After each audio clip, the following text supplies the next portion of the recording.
জাতিগত পোশাক, ঐতিহ্যবাহী নকশা আর রেশম শিল্প এসবের মধ্য দিয়ে ফুটে ওঠে চীনের সংস্কৃতি, ঐতিহ্য ও পারস্পরিক যোগাযোগের সমৃদ্ধ ইতিহাস।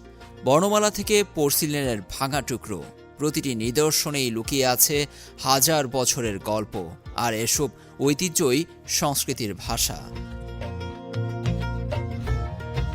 পারস্পরিক সভ্যতার সাংস্কৃতিক প্রসার এবং জাতিগত পোশাকের আন্তর্জাতিক যোগাযোগ শীর্ষক সাংস্কৃতিক এ আয়োজনটি অনুষ্ঠিত হয়েছে বাংলাদেশের রাজধানী ঢাকার শাহবাগে অবস্থিত জাতীয় জাদুঘরে।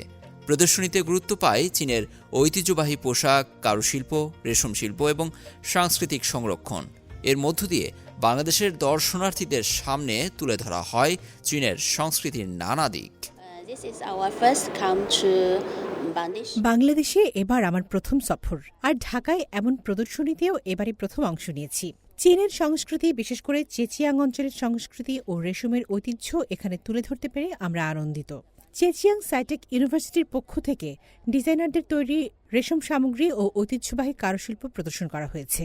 এর মূল লক্ষ্য চীন ও বাংলাদেশের মধ্যে সাংস্কৃতিক বিনিময় বাড়ানো এবং বাংলাদেশের মানুষের কাছে আমাদের বিশ্ববিদ্যালয়ে চেচিয়াং প্রদেশ ও চীনের সমৃদ্ধ রেশম সংস্কৃতিকে আরও পরিচিত করে তোলা। এই প্রদর্শনীর মাধ্যমে আমরা সবার সামনে চীনের রেশম ও এর অনন্য নকশা তুলে ধরতে চেয়েছি। এখানে যে রেশম সামগ্রী দেখছেন সেগুলোর মাধ্যমে আসলে চীনের সংস্কৃতি ফুটিয়ে তোলা হয়েছে। নকশার নান্দনিকতার পাশাপাশি পেছনে থাকা সাংস্কৃতিক ঐতিহ্য দেখতে পাবেন। প্রাচীন গ্রন্থে উল্লেখিত রং ও সংশ্লিষ্ট উদ্ভিদ থেকে প্রাকৃতিক উপায়ে রং তৈরি করে তা কাপড়ে ফুটিয়ে তোলার চেষ্টা করেছি। এতে ঐতিহ্যের অদৃশ্য রং ও সংস্কৃতিকে দৃশ্যমান রূপ দেওয়া সম্ভব হয়েছে। এই প্রদর্শনীর অন্যতম লক্ষ্য পারস্পরিক যোগাযোগ ও মতবিনিময় বাড়ানো। ভিন্ন ঐতিহ্যবাহী পোশাকে অংশ নিয়ে প্রদর্শনীকে প্রাণবন্ত করে তোলেন বিখ্যাত মডেল ও এলিগেন্ট উইমেন্স কলেজের প্রেসিডেন্ট পাই মেই। এই আয়োজনে অংশ নিতে পেরে আমি গর্বিত। বেল্ট অ্যান্ড রোড উদ্যোগের মাধ্যমে চীনের প্রবীণ অর্থনীতির বিকাশ এবং মধ্য ও প্রবীণ বয়সী মানুষের ইতিবাচক জীবনযাপন বিশ্ব দরবারে তুলে ধরে ভালো লাগছে। একই সঙ্গে বাংলাদেশের অনন্য সাংস্কৃতিক বৈচিত্র্য চীনের মানুষের কাছে তুলে ধরার সুযোগ পেয়েছি। বাংলাদেশের দ্রুত উন্নয়ন ও অগ্রগতি আমার প্রত্যাশার চেয়েও বেশি।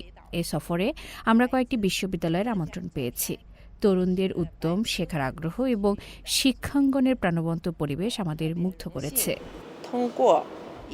আয়োজনে প্রদর্শিত হয়েছে জার্নাল অব সিল্ক এর ৭০তম প্রতিষ্ঠা বার্ষিকী উপলক্ষে বিশেষ আর্কাইভ প্রদর্শনী দেখতে আসা দর্শনার্থীরা চীনা শিল্পকর্মের ইতিহাস ও সংস্কৃতি জানারও চেষ্টা করেন।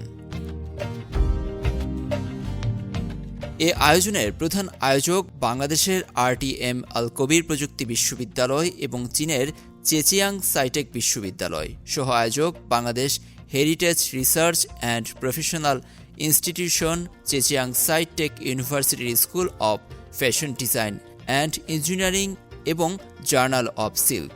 সহযোগিতায় রয়েছে চীনা এথনোলজিক্যাল অ্যাসোসিয়েশন সহ সংশ্লিষ্ট গবেষণা ও শিক্ষা প্রতিষ্ঠান।